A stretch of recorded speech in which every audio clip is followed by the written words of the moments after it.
పోలీసులకు 18 కిలోమీటర్ల వరకు చుక్కలు చూపించిండు ఓ దొంగ.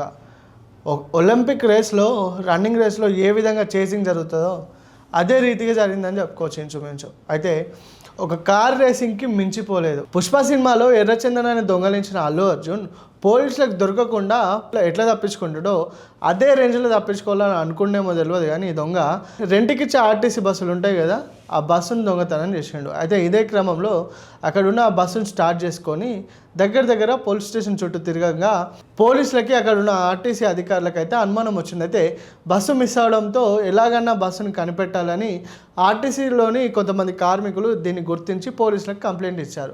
అయితే ఇదే కంప్లైంట్ ఇచ్చిన క్రమంలో ఆర్టీసీ బస్సును వేసుకొని రోడ్ల మీద పరుగులు తీస్తుండగా ఒక్కసారి పోలీసులు ఆ బస్సును గుర్తించారు. అయితే ఇదే క్రమంలో ఆ దొంగను పట్టుకోవాలనే క్రమంలో ఆ బస్సు వెనుకనే 2 పోలీస్ కార్లు, ఆ తర్వాత ఆర్టీసీ కార్మికుల ఒక కారు, బైక్ మీద కూడా కొంతమంది అక్కడ ఉన్న యువకులు కూడా ఎట్లాగైనా ఆ బస్సు దొంగలిస్తున్న దొంగను పట్టుకోవాలనే రేంజ్లో పరిగెడుతున్నారు. అయితే ఆ బస్సు ముందుగా వెళ్తుంది, బస్సు వెనుక కారులో ఉన్నాయి, ఇంచుమించు ఒక సినిమా రేంజ్గా చెప్పుకోవచ్చు. అయితే ఎట్టకేలకు ఆ దొంగ దారి పొంటి ఎవరైనా వస్తున్నా చూసుకోకుండా అంటే హారెన్ ఇస్తూ వెళ్తున్నాడు. అంటే క్షణికావేశంలో వెళ్తున్న ఆ డ్రైవరు అక్కడ గట్టిగానే హారెన్ కొడుతూ ముందుగానే సైరన్ ఇచ్చుకుంటూ వెళ్తున్నాడు.